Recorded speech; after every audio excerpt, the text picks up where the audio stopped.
Before today, I was in an apartment, but my bills were overwhelming, and I had some other bills, and I couldn't afford to live where I was. I was evicted out of my old apartment. I filed bankruptcy, Chapter 13, and I couldn't afford to pay my bankruptcy note and pay my bills. So I was evicted. I went out on the balcony of my old residence, and I didn't know where to turn. I had no one to turn to, and I called Natalie. It just came to me, call Natalie. And I called her, and she got right on it, man. You know, she's a good, sweet person. And through Natalie and her connections and her with the Memphis Blues Society, and the next thing I know, it hadn't been a week. It'll be a week tomorrow, and all of this just came about. They put on their website that I needed help, and I've been a Memphis musician since 1968. When I joined the Barcades. My whole music career came about through the demise of Otis Redding and the Barcades when they died in the plane crash in 1967. Stax revised the group, and I was one of the high school students that won the audition, and I joined the Barcades in May of 1968. And one of the main artists that I worked with was Isaac Hayes.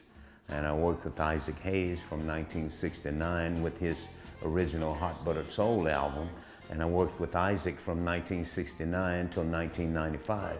But eventually in 1979, after working with Booker T and the MGs, who lost their drummer, through Booker T and the MGs, Duck Dunn and Steve Cropper, that allowed me to become a member of the Blues Brothers band through Duck and Steve.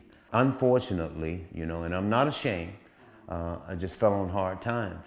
And, you know, musicians, especially musicians of color, you know, we're bad at business. And a lot of times we don't have the right representative, you know, to handle our funds or our business. And a lot of us have fallen on hard times. That's where I was a week ago. Now today, thanks to the Blues Society, and it's just a host of people that I have to thank for helping me to reestablish myself, helping me to get into an apartment, because without their help right now, I would have been on the street. A lot of people look at us, you know, and they think we should be rich. You know, just because you play on a hit record doesn't mean that you shared in the points or the royalties of that record. First of all, pride can get in the way. You know, you're too proud. But like I stated with the Memphis Blues Society, when they came to me with the idea of raising funds to help me, you know, I had to put my pride aside because I have a family. You know, my wife is a stroke patient, and, you know, I'm trying to bring her home. And I have to, the first thing the insurance company is going to ask if you have proper provisions to have a patient in your home, you know. So I had to put my pride aside and just think about reality.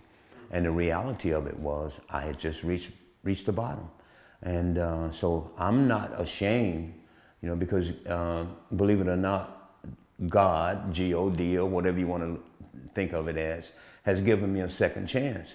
And it came through a group of people that formed a society to actually do what they've done for me, and that's help people that have fallen on hard times. So I never thought that they would have to help me, you know, but I'm so glad that they were there, and I'm so glad that the Memphis community responded so generously, and I want to thank everybody, you know, that participated and helped me.